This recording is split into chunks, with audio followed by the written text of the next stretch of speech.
Welcome back to house of ഫുട്ബോളിൽ one of the most in demand വിങ്ങേഴ്സിൽ ഒരാളാണ് Nico Williams. Atletico ബിൽബാവോന്റെ player, 22 വയസ്സ്, ഒരുമാതിരിപ്പെട്ട ടീമുകളൊക്കെ ആയിട്ട് ലിങ്ക് ആയിട്ടിരുന്നൊരു പ്ലെയറാണ്. But Barcelona is edging close. ബാഴ്സലോണയാണ് പ്ലെയറിന്റെ preferred destination. Player already Atletico Bilbao ഒക്കെ ആയിട്ട് പറഞ്ഞിട്ടുണ്ട്. അപ്പോൾ എന്തായാലും ചർച്ചകളൊക്കെ നടക്കുന്നുണ്ട്. അപ്പോൾ അങ്ങനെയാണെങ്കിൽ ജൂൺ 30 ശേഷം, അപ്പോഴാണ് ഈ ഒരു ഫിനാൻഷ്യൽ ഇയർ എൻഡ് അവസാനിക്കുക. അപ്പോൾ അങ്ങനെയാണെങ്കിൽ അടുത്ത ജൂലൈയിലേക്ക് മിക്കവാറും ബാഴ്സലോണ ഈ ഒരു ഡീല് സെറ്റ് ആക്കും.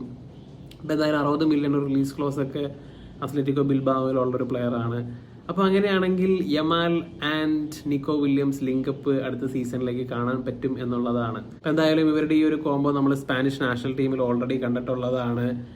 രണ്ടുപേരും തമ്മിൽ വളരെ നല്ല കെമിസ്ട്രിയാണ് ഉള്ളത്. അപ്പോൾ അങ്ങനെ വീണ്ടും ഇവർ ക്ലബിലേക്കും കൂടി ഒന്നിക്കും എന്ന് പറയുന്നത് എതിരാളികൾക്ക് കൊടുക്കുന്ന വലിയൊരു മെസ്സേജാണ്. കാരണം ബാഴ്സലോണയുടെ അറ്റാക്ക് എന്ന് പറഞ്ഞു കഴിഞ്ഞാൽ ഈ സീസണിൽ തീപ്പൊരി ആയിരുന്നു, അല്ലെങ്കിൽ കഴിഞ്ഞ സീസണിൽ തീപ്പൊരി ആയിരുന്നു. 102 ഗോളുകളാണ് അവർ ലാലിഗയിൽ അടിച്ചു കൂട്ടിയത്. റയൽ മാഡ്രിഡിനാണെങ്കിൽ 78 അപ്പോൾ അത്രയും നല്ലൊരു അറ്റാക്കിലേക്കാണ് ഈ ഒരു നിക്കോ വില്യംസിനെയും കൂടിയും ആഡ് ചെയ്യുന്നത് എന്നുള്ളതാണ്. അപ്പോൾ ഹാൻസി ഫ്ലിക്കിന്റെ കയ്യിലേക്ക് കിട്ടിക്കഴിഞ്ഞാൽ ഹാൻസി ഫ്ലിക്കിന് പറ്റിയ ഒരു പ്ലെയർ തന്നെയാണ് നിക്കോ. കാരണം of the ball work rate ആണെങ്കിലും നിക്കോയുടെ അടിപൊളിയാണ്. അപ്പോൾ അങ്ങനെ ഹാൻസി ഫ്ലിക്കിന് മോൾഡ് ചെയ്തെടുക്കാൻ പറ്റുന്ന ഒരു പ്ലെയറാണ്. അപ്പോൾ എന്തായാലും ഒരു ഫിനിഷ്ഡ് ആർട്ടിക്കിൾ എന്നൊന്നും പറയാൻ പറ്റില്ല നിക്കോയ്ക്ക്. 22 വയസ്സുള്ളൂ. അതുപോലെ തന്നെ ലീഗിലുള്ള ഗോൾ ആൻഡ് അസിസ്റ്റ് ഒക്കെ നോക്കിക്കഴിഞ്ഞാൽ ബിൽബാവോടൊപ്പം 5 ഗോളും 5 അസിസ്റ്റൊക്കെയാണ് നേടിയിട്ടുള്ളത്. ദാറ്റ്സ് നോട്ട് മാസീവ് എന്നൊന്നും പറയാൻ പറ്റുന്ന സംഭവങ്ങളൊന്നുമല്ല. പക്ഷേ നമുക്കറിയാം നല്ല ഫുട്ബോൾ ഇന്റലിജൻസ് ഉള്ള പ്ലെയറാണ്. അതുപോലെ തന്നെ ടേക്ക് ഓൺ രാജാവാണ്, നന്നായിട്ട് ഡ്രിബിൾ ചെയ്യും. അതുപോലെ തന്നെ 1-on-1 ഡ്യൂവൽസിലേക്ക് വന്നു കഴിയുമ്പോൾ എലീറ്റ് സക്സസ് റേറ്റ് ഉള്ള ഒരു പ്ലെയറാണ്.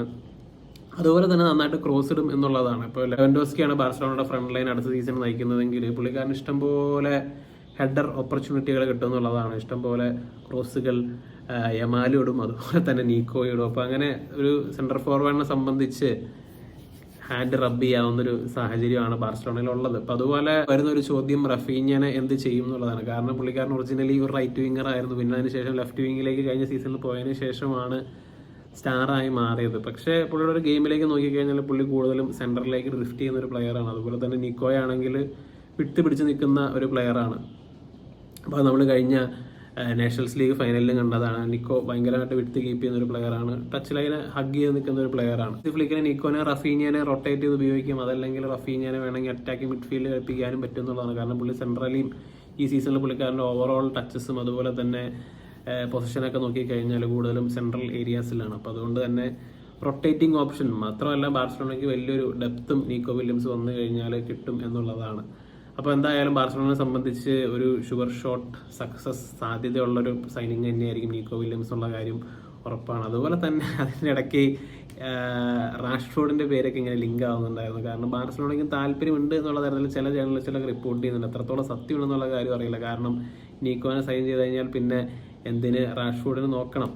അപ്പോൾ റാഷ്ഫോർഡിന് ബാഴ്സലോണയിലേക്ക് പോകണമെന്ന് പബ്ലിക്കിലേക്ക് പുള്ളിക്കാരൻ പറയുന്നുണ്ട്, എനിക്ക് അവിടെ പോകണം. പക്ഷെ ബാഴ്സലോണ ഞങ്ങൾക്ക് നീക്കോനെ മതി എന്നുള്ള നിലപാടാണ് എടുക്കുന്നത്. അപ്പോൾ എന്തായാലും റാഷ്ഫോർഡിന് സെൻട്രലി കളിച്ചോളാം എന്നൊക്കെ പറയുന്നുണ്ട്. പക്ഷേ സെൻട്രലി കളിക്കാനുള്ള ഹോൾഡപ്പിൾ ഒന്നും റാഷ്ഫോർഡിനില്ല എന്നുള്ളതാണ്. പുള്ളിക്കാരൻ ഈ പറയുന്ന പോലെ ചാനൽസിലൂടെയൊക്കെ റണ്ണൊക്കെ ചെയ്യും, പിന്നെ ഫിനിഷിംഗ് ഒക്കെ ഉണ്ട്. ബട്ട് ഈ സെൻട്രൽ ഫോർവേഡായിട്ട് കളിക്കാനുള്ള ഒരു പ്ലെയർ അല്ല റാഷ്ഫോർഡ്. എംബാപ്പയുടെ അവസ്ഥ പോലെ ഇരിക്കും. എംബാപ്പേനെ പറഞ്ഞ സെൻട്രൽ ഫോർവേഡിലേക്ക് ഇട്ട് കഴിയുമ്പോൾ നമുക്കറിയാം അതിൻ്റെതായ വീക്ക്നെസ് ഉണ്ട്. ഇപ്പം എന്ന് പറയുന്ന പോലത്തെ ഒരു കാര്യമാണ് ഈ ഒരു കാര്യത്തിലേക്ക് വന്നു കഴിയുമ്പോൾ സംഭവിക്കാൻ പോകുന്നത്. അതുപോലെ കഴിഞ്ഞ ദിവസം ഇൻട്രസ്റ്റിംഗ് ആയിട്ടൊരു കാര്യം വായിച്ചു, അതും റോഡ്രിഗോനെ കുറിച്ചിട്ടാണ്. ഇപ്പോൾ കാര്യം റോഡ്രിഗോ ടു ആഴ്സണൽ എന്നുള്ള രീതിയിലൊക്കെ ഞാൻ ലിങ്ക് കാണുന്നുണ്ട്. മാത്രമല്ല റോഡ്രിഗോനെ പറഞ്ഞു വിട്ടാൽ കൊള്ളാം എന്നുള്ളൊരു രീതിയിലേക്ക് റയലിലേക്ക് കാര്യങ്ങളൊക്കെ മാറിയിട്ടുണ്ട്. എസ്പെഷ്യലി ഫാൻസിൻ്റെ പ്രതികരണങ്ങൾ സോഷ്യൽ മീഡിയയിലേക്ക് നോക്കിക്കഴിഞ്ഞാൽ അങ്ങനെയാണ് കാണുന്നത്.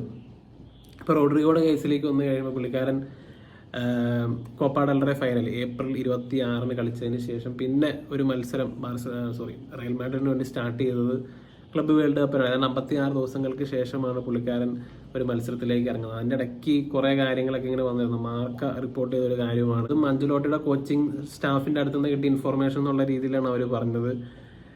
റോഡ്രിഗോയ്ക്ക് ഒരു മത്സരത്തിന് മുമ്പ് എനിക്ക് കളിക്കാൻ വയ്യ, മൂടില്ല എന്നുള്ള തരത്തിൽ പുള്ളിക്കാരൻ പറഞ്ഞു എന്നുള്ള കാര്യമാണ് അവർ റിപ്പോർട്ട് ചെയ്തത്. മാത്രമല്ല ചില മത്സരത്തിലേക്ക് വന്നു കഴിയുമ്പോൾ പനി, അതുപോലെ തന്നെ മൊത്തത്തിൽ വയ്യ, അങ്ങനത്തെ ഒരു മൈൻഡ് സെറ്റ് പുള്ളിക്കാരൻ പുറത്തേക്ക് കാണിച്ചു എന്നുള്ള തരത്തിലൊക്കെ ഇങ്ങനെ റിപ്പോർട്ടുകളൊക്കെ ഇരിക്കുന്നുണ്ട്. അപ്പോൾ ഇതിനകത്ത് എത്രത്തോളം സത്യം ഉണ്ടെന്നുള്ള കാര്യം അറിയില്ല. കാരണം ആഞ്ചലോട്ടി ബ്രസീൽ നാഷണൽ ടീമിലേക്ക് പോയിട്ടും അവിടെ ആളെ സെലക്ട് ചെയ്തിട്ടുണ്ടായില്ല. അപ്പോൾ എന്തായാലും ചാമ്പി അലോൺസോ വന്നതിന് ശേഷം അദ്ദേഹം ഈ പറയുന്ന പോലെ ക്ലബ്ബ് വേൾഡ് കപ്പിൽ ഓപ്പർച്യൂണിറ്റി കൊടുത്തിട്ടുണ്ട്. ബട്ട് എന്തായാലും ആളുടെ future is up in the air.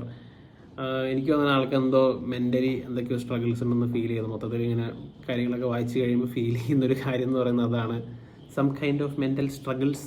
ഇപ്പോൾ എന്തായാലും ആഴ്സണലിനാണ് ഏറ്റവും കൂടുതൽ ഇൻട്രസ്റ്റ് ഉള്ളത്. ഇപ്പോൾ അവർ മിഡ്ഫീൽഡ് ആൻഡ് സെൻട്രൽ ബാക്ക് റീഇൻഫോഴ്സ്മെൻറ്റുകളാണ് കൂടുതൽ നടത്തുന്നത്. അപ്പോൾ അതിനുശേഷം അവർ ഫോർവേഡ് അറ്റാക്ക് ഏരിയയിലേക്ക് റീഇൻഫോഴ്സ്മെൻറ്റുകൾ നടത്തും. അപ്പോൾ അങ്ങനെ ഒരു പക്ഷേ റയൽ വിടുകയാണെങ്കിൽ റോഡ്രിഗോ ഏറ്റവും കൂടുതൽ പോകാൻ ചാൻസ് ഉള്ളത് തീർച്ചയായും ആഴ്സണൽ തന്നെയായിരിക്കും.